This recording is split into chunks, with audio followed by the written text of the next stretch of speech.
आज के video session में हम लोग एक बहुत अच्छे टॉपिक को पढ़ने वाले हैं जिसका नाम है समस्थानिक। समस्थानिक के द्वारा हम लोग किसी तत्व के परमाणु संख्या और परमाणु भार को फाइंड आउट करते हैं। पेपर में डायरेक्टली क्वेश्चन पूछे जाते हैं, कोई समस्थानिक दे देगा और पूछेगा कि इसमें इलेक्ट्रॉन्स की संख्या, प्रोटॉन्स की संख्या, न्यूट्रॉन्स की संख्या बताइए। ऐसे क्वेश्चन पूछे जाते हैं। और समस्थानिक के गुण क्या है, समस्थानिक का उपयोग हम लोग अपने दैनिक जीवन में कहाँ कहाँ करते हैं, इस चीज़ को समझने वाले। देखिए, समस्थानिक वर्ड जो है ये दो वर्ड से मिलके बना है, एक सम एक स्थानिक। सम मतलब होता है समान और स्थानिक मतलब स्थान। पीरियोडिक टेबल जो आवर्त सारणी है, आवर्त सारणी में अगर कोई ऐसा तत्व है जिसका स्थान समान हो, उसी को क्या कहा जाएगा, समस्थानिक कहा जाएगा। अब समझिएगा ध्यान से, स्थान समान होने का मतलब उनकी परमाणु संख्या क्या होगा बाबू, समान होगा। इसका मतलब ये हो गया कि इनकी परमाणु संख्या समान होंगी, परमाणु संख्या क्या हो, समान हो, परंतु इनके परमाणु भार जो होते हैं वह भिन्न भिन्न हो, परमाणु भार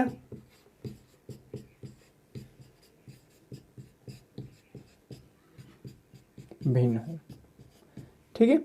अच्छा ये बताइए, अगर किसी तत्व का परमाणु संख्या समान है, कहीं भी हम लोग नहीं देखें कि दो अलग अलग तत्वों की परमाणु संख्या समान है, ऐसा हम लोगों ने कहीं नहीं देखा है। अगर किसी तत्व का परमाणु संख्या 26 दिया है, इसका मतलब ये जब होगा तब लोहा ही होगा, यह आयरन ही होगा। अगर किसी तत्व की परमाणु संख्या 13 है तो जब होगा तो एल्युमिनियम होगा। अगर किसी तत्व की परमाणु संख्या 12 है तो जब होगा तो यह कार्बन होगा। समझ में, सॉरी 12 कह रहे हैं, 6 होगा तो 12 तो इसका परमाणु द्रव्यमान हो जाएगा।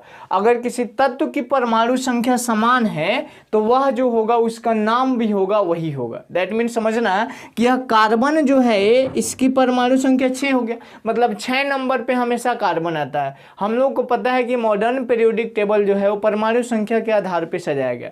दैट मीन्स आवर्त में जो सबसे पहले नंबर पे हमारा हाइड्रोजन है उसकी परमाणु संख्या 1 है, फिर दूसरे नंबर पे हीलियम होता है जिसकी परमाणु संख्या 2 होती है, पुनः दूसरे आवर्त में आते हैं दूसरे पीरियड में तो यहाँ पे आ जाता है 3 परमाणु संख्या के साथ लिथियम आ जाता है। ऐसे करके तत्वों को सजाया गया। ये चीज आपको समझ में आता है। चलिए, तो यहाँ पे हम बोलेंगे कि एक ऐसे तत्व या ऐसे परमाणु जिनके परमाणु संख्या समान हो परंतु परमाणु भार जो है इनके भिन्न भिन्न हो, उसी को समस्थानिक के नाम से जाना जाता है। तो इसके डिफिनेशन भी हम लोग यहाँ पे लिख सकते हैं। ये तो नोट हो गया, ऐसे आपको याद रखना है। यहाँ पे कोई तत्व होगा और इस तत्व में दो गो चीज होना चाहिए, पहला कि परमाणु संख्या समान हो और दूसरा कि परमाणु भिन्न समान हो, मतलब परमाणु भार भिन्न भिन्न हो, तो इसी को कहा जाएगा आइसोटॉप्स, जिसको अंग्रेजी में आइसोटॉप्स कहते हैं, हिंदी में समस्थानिक के नाम से जाना जाता है। ठीक है। इसके एग्जाम्पल की अगर बात करें तो इसके एग्जाम्पल भी बहुत सारे हो जाते हैं। जैसे हाइड्रोजन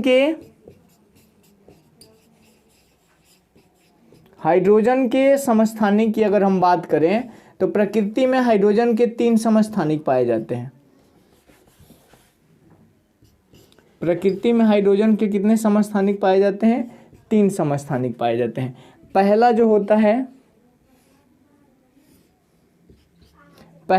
1H1, दूसरा होता है 1H2 और तीसरा होता है हमारा 1H3। इसको कहा जाता है प्रोटियम। इसका नाम अगर अलग अलग कहा जाए तो ये होता है प्रोटियम, इसका नाम होता है ड्यूट्रियम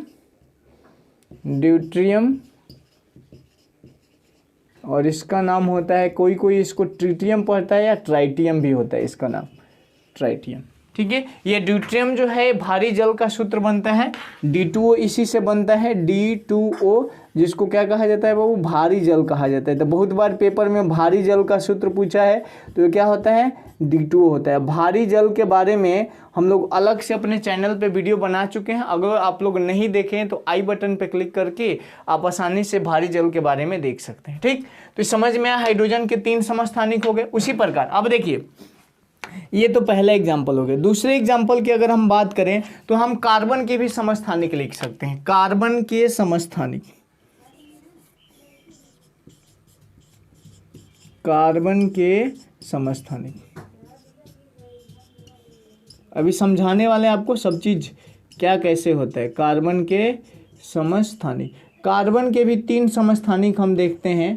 पहला समस्थानिक जो होता है वह होता है 6 कार्बन 12, दूसरा 6 कार्बन 13 और तीसरा 6 कार्बन 14। ठीक है, कार्बन के 3 समस्थानिक, 6 कार्बन 12, 6 कार्बन 13 और 6 कार्बन 14। यहाँ पे एक चीज आपको नोट में याद रखना है, नोट में आपको क्या याद रखना है कि हाइड्रोजन एकमात्र ऐसा तत्व है, हाइड्रोजन एक मात्र ऐसा तत्व है, मात्र ऐसा तत्व है जिनकी समस्थानिकों के नाम, जिनके सभी समस्थानिकों का, सभी समस्थानिकों का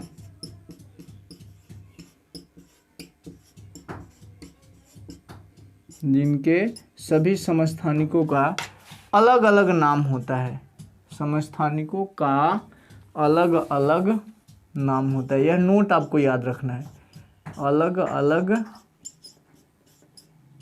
नाम होता है। अदरवाइज इसके फॉर्मूला से ही हम लोग जान लेते हैं कि कौन सा समस्थानिक है। जैसे समझिए, अगर वह 6 कार्बन 12 होगा, जैसे यहाँ पे 1H1 होगा, 1H1 होगा तो ये पोट्रियम हो जाएगा, 1H2 होगा तो ड्यूट्रियम हो जाएगा, 1H3 होगा तो ट्रिटियम हो जाएगा, ट्राइट्रियम हो जाएगा। तो यहाँ पे हमको ये समझ में आ गया कि या तो हम इस नाम का यूज करें या इस नाम का यूज करें। तो ये कहाँ पे होगा, बस हाइड्रोजन में होगा। कहाँ पे होगा, हाइड्रोजन में। लेकिन जैसे ही हम लोग आ जाएंगे यहाँ पे कार्बन के समस्थानिक या अदर भी जितने भी तत्व हैं उनके समस्थानिकों के बारे में, तो उनके नाम स्पेशली अलग अलग नहीं दिए जाते हैं, उनको जनरली उनके फॉर्मूला के नाम से ही जाना जाता है। जैसे 6 कार्बन 12, 6 कार्बन 14, 6 कार्बन 13, समझ में आया, 92 यूरेनियम 235, ऐसे करके होता है। तो ये चीज आपका एग्जाम्पल था, आप लोग इसको समझ गए होंगे। अब हम लोग देखिए समझते हैं कि इसके कुछ, पहले तो इसका डिफिनेशन लिखते हैं, 2-3 डिफिनेशन बनेंगे। पहला डिफिनेशन हमारा ये बनेगा कि समस्थानिक वे तत्व के परमाणु होते हैं जिनकी परमाणु संख्या समान होती है परंतु परमाणु भार भिन्न भिन्न होता है, समस्थानिक कहलाता है। ठीक है। दूसरा, एक ही तत्व के वे परमाणु, समझना ध्यान से, एक ही तत्व के वे परमाणु जिनके परमाणु संख्या समान परंतु परमाणु भार भिन्न भिन्न हो, उसी को क्या कहा जाता है, समस्थानिक कहा जाता है। तो आप लोग इसका डेफिनेशन सुन के लिख लीजिएगा या फिर नेक्स्ट स्लाइड में हम लिख लेते हैं। पहले आप लोग इसको अच्छे से नोट कर लीजिए, फिर हम बता रहे हैं कि 1H1, 1H2, 1H3, 6 carbon 12, 6 carbon 14 और 6 कार्बन 13 से कैसे हम लोग परमाणु की संख्या, परमाणु भार, उसके बाद कहा जाता है ये हमारा इलेक्ट्रॉन्स की संख्या, प्रोटॉन्स की संख्या। देखिए परमाणु संख्या समान कैसे होगा, हाइड्रोजन का परमाणु संख्या 1 यहाँ भी, हाइड्रोजन का परमाणु संख्या 1 यहाँ भी, हाइड्रोजन का परमाणु संख्या 1 यहाँ भी। ठीक है। हाइड्रोजन का परमाणु भार यहाँ पे 1 हो गया, यहाँ पे 2 हो गया, यहाँ पे 3 हो गया। तो यहाँ पे परमाणु संख्या 1 ही है लेकिन इनके भार में क्या हो रहा है, परिवर्तन आ रहा है। यहाँ पे भी देखिए कार्बन का परमाणु संख्या 6, कार्बन का परमाणु संख्या 6 6 6, लेकिन इसमें भार में देखिए यहाँ पे 12, यहाँ पे 13, यहाँ पे 14। इसीलिए हम लोग बोले हैं कि एक ही तत्व के वे परमाणु जिनके परमाणु संख्या समान हो परंतु परमाणु भार भिन्न भिन्न हो, उसी को समस्थानिक के नाम से जाना जाता है। अब हम लोग नेक्स्ट स्लाइड में समझते हैं कि हम लोग इसके द्वारा इलेक्ट्रॉन्स, प्रोटॉन्स और न्यूट्रॉन्स की संख्या कैसे फाइंड आउट करते हैं। पहले आप लोग इसको अच्छे से स्क्रीनशॉट ले लीजिए।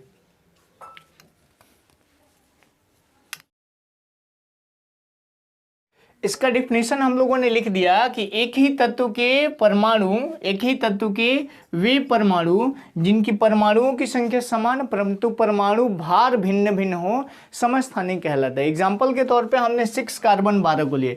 इसको लिखने का 2 तरीका है, या तो 6 कार्बन 12 ऐसे लिखिए या एक को इधर 6 लिख दीजिए, कार्बन को इधर, मतलब कार्बन को बीच में, 12 को इधर।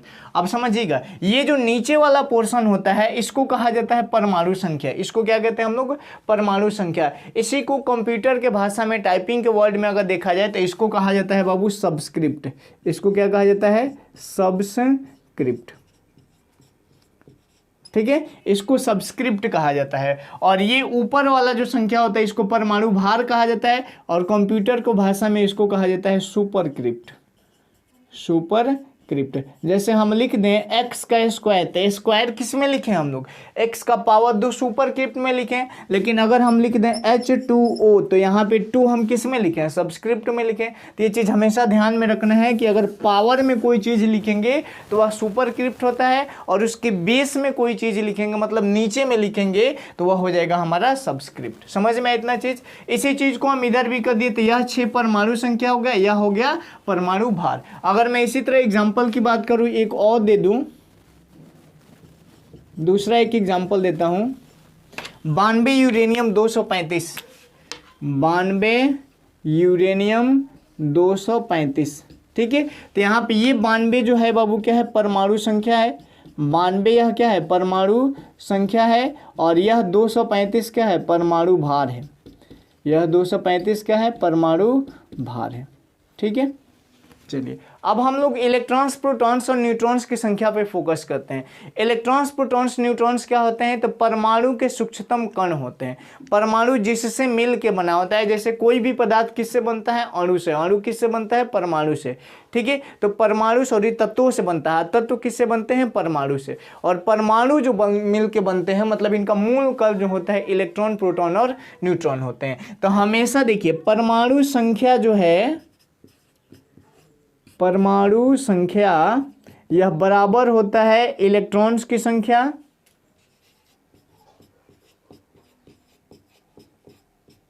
इलेक्ट्रॉनों की संख्या,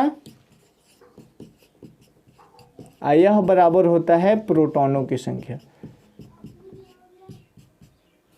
प्रोटॉनों की संख्या। इसका मतलब समझ रहे हैं, अगर किसी तत्व की परमाणु संख्या 6 है तो उसमें इलेक्ट्रॉन्स की संख्या भी कितनी है, 6 है, प्रोटॉन्स की संख्या भी कितनी है, 6 है। दैट मीन्स हम यहाँ से एक कंक्लूजन निकाल सकते हैं कि एटॉमिक नंबर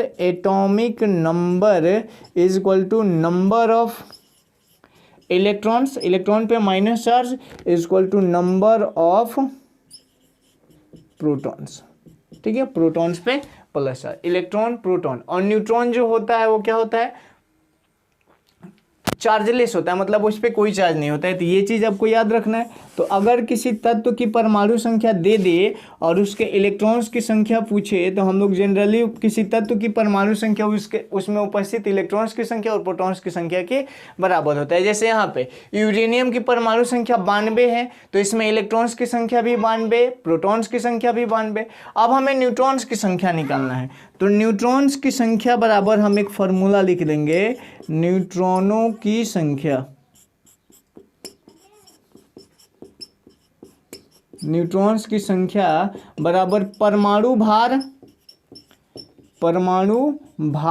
और माइनस परमाणु का भार, और इसमें से आप घटा दीजिएगा इलेक्ट्रॉन्स की संख्या या प्रोटॉन्स की संख्या या परमाणु संख्या को ही घटा दीजिए, परमाणु संख्या। बात तो वही है ना, यहाँ पे हम या तो परमाणु संख्या लिखे, या तो इलेक्ट्रॉन्स की संख्या लिखे, या तो प्रोटॉन की संख्या लिखे, क्योंकि तीनों तो होता वही है। अब देखिए एग्जाम्पल के तौर पे हम लोग समझते हैं, जैसे एग्जाम्पल क्वेश्चन दे देगा हमारा कि 6 कार्बन 14 में इलेक्ट्रॉन्स, प्रोटॉन्स तथा न्यूट्रॉन्स की संख्या ज्ञात करें। मैं शॉर्ट में लिख रहा हूँ, ई से इलेक्ट्रॉन, पी से प्रोटॉन्स और एन से न्यूट्रॉन्स की संख्या ज्ञात करें,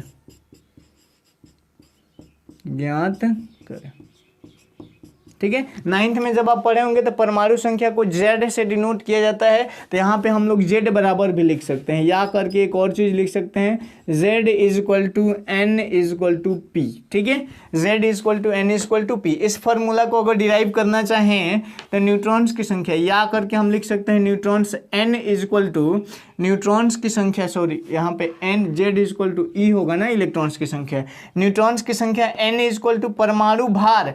तो परमाणु भार क्या होता है,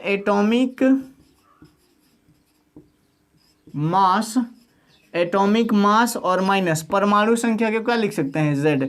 तो ये भी फार्मूला हमें याद रखना है, ठीक है। फार्मूला वही है, बस उसी को ड्राइव करके हम लोग निकाल रहे हैं। तो ये इलेक्ट्रॉन्स की संख्या ज्ञात करें, ये क्वेश्चन हो गया हमारा। तो सबसे पहले लिखेंगे यहाँ पे 6 कार्बन 12, तो यहाँ पे 3 चीज आएगा,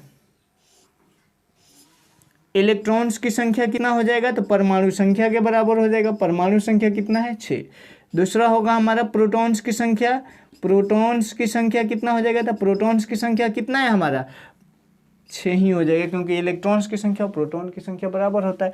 और तीसरा होगा हमारा क्या चीज़ की संख्या बाबू, न्यूट्रॉन्स की संख्या, न्यूट्रॉन्स की संख्या बराबर ही हो जाएगा परमाणु भार। तो परमाणु भार ऊपर वाला होता है, यह है 12, और 12 में से 6 घटाएंगे, कितना दिया 14 दिया है ना, सॉरी यहाँ पे 14 होगा, 6 कार्बन 14, सॉरी तो गलती ही लिख दिए, 6 यहाँ पे और कार्बन यहाँ पे, ठीक है।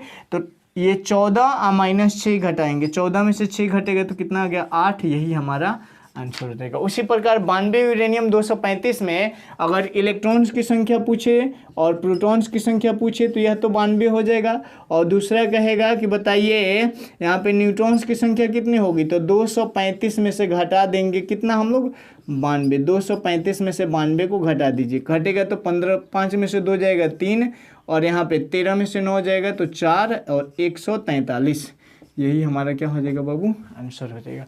तो इलेक्ट्रॉन्स की संख्या, प्रोटॉन्स की संख्या और न्यूट्रॉन्स की संख्या निकालना आप लोग सीख गए होंगे। यहाँ से हम एक और डेफिनेशन समस्थानिक का बोल सकते हैं, क्या बोलेंगे कि तत्व के वे परमाणु जिसमें प्रोटॉन्स की संख्या या इलेक्ट्रॉन्स की संख्या समान परंतु परमाणु भार भिन्न भिन्न हो। ठीक है, मतलब इलेक्ट्रॉन्स की संख्या समान हो, प्रोटॉन्स की संख्या समान हो और न्यूट्रॉन्स जो है इनकी संख्या अलग अलग हो जाए, तो इसी को क्या कहेंगे हम लोग समस्थानिक कहेंगे। इसको हम लोग डिराइव करते हैं, पहले आप लोग इसको नोट कर लीजिए।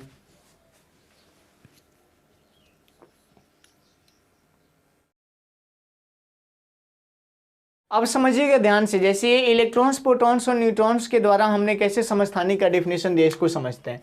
हमारे पास कार्बन के 3 समस्थानिक, 6 कार्बन 12, 6 कार्बन 13 और 6 कार्बन 14, ये 3 समस्थानिक हमने ले लिया।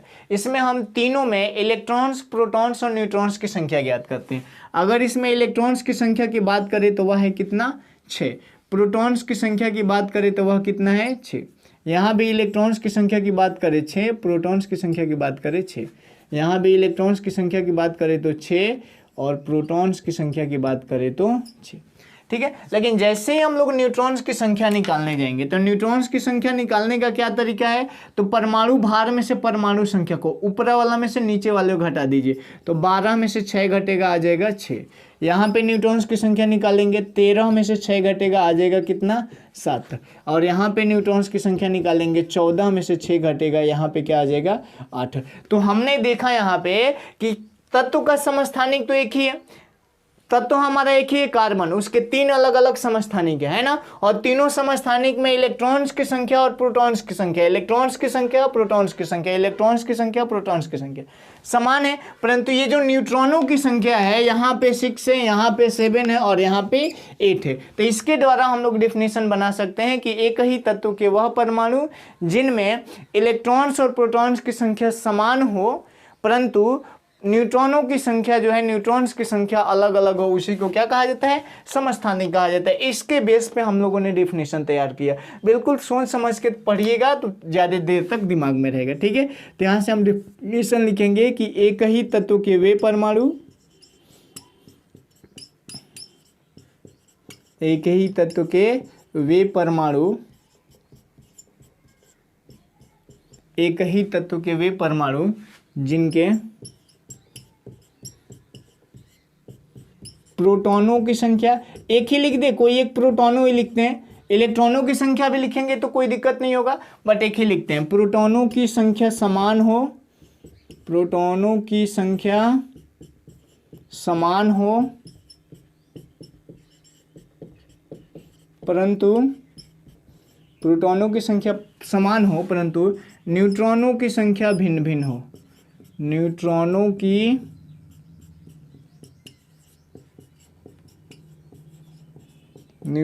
की संख्या भिन्न भिन्न हो।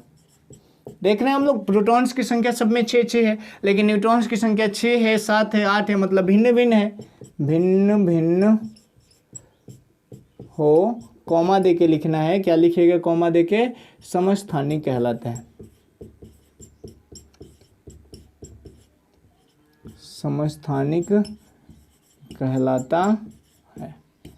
ठीक है, अब हम लोग समझते हैं कि ये जो हमारे समस्थानिक हैं इनके भौतिक और रासायनिक गुण को समझते हैं। तो भौतिक गुण, इनके गुण की अगर हम बात करें तो इनके भौतिक गुण जो होते हैं, पहला गुण ये है कि इनके भौतिक गुण बाबू भिन्न भिन्न होते हैं। भौतिक गुण क्या होगा, भिन्न भिन्न होगा, भौतिक गुण भिन्न होगा। ऐसा इसलिए होगा, कोई पूछे क्यों समस्थानिकों के भौतिक गुण भिन्न क्यों होते हैं, तो क्योंकि इनमें न्यूट्रॉन्स की संख्या, न्यूट्रॉनों की संख्या क्या होती है, अलग अलग होती है, न्यूट्रॉनों की संख्या भिन्न होती है। अगर न्यूट्रॉन की संख्या भिन्न होगा तो इनके भौतिक गुण भी क्या होंगे, भिन्न होंगे। ठीक है, न्यूट्रॉन्स की संख्या भिन्न होती है। ठीक, दूसरा चीज, इनके जो रासायनिक गुण होते हैं यह रासायनिक गुण समान होते हैं, रासायनिक गुण समान होते हैं। अब रासायनिक गुण समान क्यों होते हैं, क्योंकि इसमें जो इलेक्ट्रॉन्स और प्रोटॉन्स की संख्या होती है वह क्या होता है बाबू, समान होता है। अभी हम लोगों ने समझा, क्योंकि इनमें इलेक्ट्रॉन्स और प्रोटॉन्स की संख्या समान होती है, प्रोटॉन्स की संख्या समान होती है। ठीक है, एकदम आसान चीज है। नेक्स्ट गुण की अगर हम बात करें तो यह पीरियोडिक टेबल में एक ही स्थान पे होते हैं, आवर्त सारणी में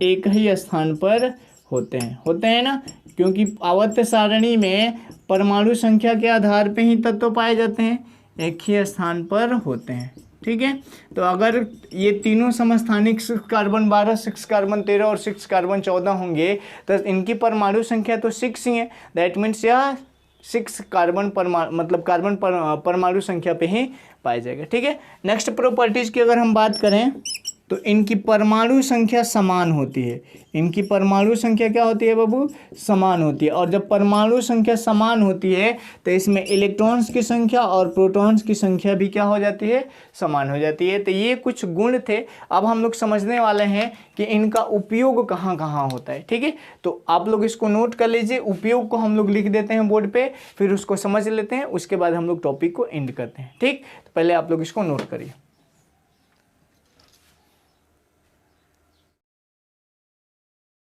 अब हम लोग समस्थानिकों के बहुत सारे उपयोग के बारे में पढ़ने वाले हैं। देखिए समझिएगा ध्यान में, पेपर में बहुत बार पूछा जाता है। सबसे पहला उपयोग है कोबाल्ट का एक समस्थानिक है 27 कोबाल्ट 60, जिसका उपचार जो है मतलब कैंसर के उपचार में इसका उपयोग किया जाता है और इसी को ब्रेन ट्यूमर्स भी कहा जाता है। तो पेपर में क्वेश्चन पूछता है कि निम्न में से किस समस्थानिक का उपयोग ब्रेन ट्यूमर के ट्रीटमेंट में किया जाता है, तो वहां पे हमें देखना ऑप्शन 27 कोबाल्ट 60 का उपयोग किया जाता है। Cobalt CO that means cobalt होता है। दूसरा, हमें पता है कि हमारे शरीर में आयोडीन की कमी से होने वाला रोग जो है वह घेघा रोग है, लेकिन अगर घेघा रोग हो जाता है तो उसका ट्रीटमेंट कैसे करेंगे, तो आयोडीन का एक आइसोटोप्स होता है, समस्थानिक होता है 53 आयोडीन 131 है, जिसका उपयोग घेघा रोग के इलाज में, जिसको अंग्रेजी में थायराइड कहा जाता है, थायराइड के ट्रीटमेंट में किया जाता है। नेक्स्ट हमारा जो है वह है 6 कार्बन 14। 6 कार्बन 14 का उपयोग सबसे ज़्यादा किया जाता है, क्योंकि इतिहास के अगर कोई छोटे मोटे पत्थर मिलते हैं, मूर्तियाँ मिलती हैं, कोई पेड़ का अवशेष मिलता है, तो सब कितने वर्ष पुराना है ये सब पता करने के लिए 6 कार्बन 14 का उपयोग किया जाता है। मृत जानवरों, पुराने पत्थरों, पेड़ पौधों तथा पृथ्वी की आयु ज्ञात करने में 6 कार्बन 14 का प्रयोग किया जाता है। ये चीज आप लोग ध्यान में रखिएगा। ये तो बहुत बार पूछा है कि निम्न में से किसका उपयोग पुरानी वस्तु की आयु ज्ञात करने में किया जाता है, तो 6 कार्बन 14। ठीक है, दूसरा फास्फोरस का एक समस्थानिक है 15 फास्फोरस 32। पी से होता है फास्फोरस, सी से कार्बन। ठीक है, आइसोआइडिन, CO से कोबाल्ट। तो ब्लड कैंसर के इलाज में इसका उपयोग किया जाता है, किसके, फास्फोरस के समस्थानिक कौन होगा, 15 फास्फोरस 32। आर्सेनिक का एक समस्थानिक है, आर्सेनिक का एक समस्थानिक है 33 आर्सेनिक 74। शरीर में ट्यूमर पता लगाने के लिए इसका उपयोग किया जाता है। हमारे शरीर में जो रक्त का प्रवाह है इसका वेग पता, वेलोसिटी पता करने के लिए सोडियम का एक समस्थानिक है 11 सोडियम 24, इसका उपयोग किया जाता है। उसके बाद बहुत सारे हमारे शरीर की हड्डियां जो होती हैं वह खराब हो जाती है, तो उनका ट्रीटमेंट भी हम लोग बहुत सारे समस्थानिकों का उपयोग करके कहते हैं। इसके लिए कोई पार्टिकुलर नहीं होता, इसलिए हमने नहीं लिखा।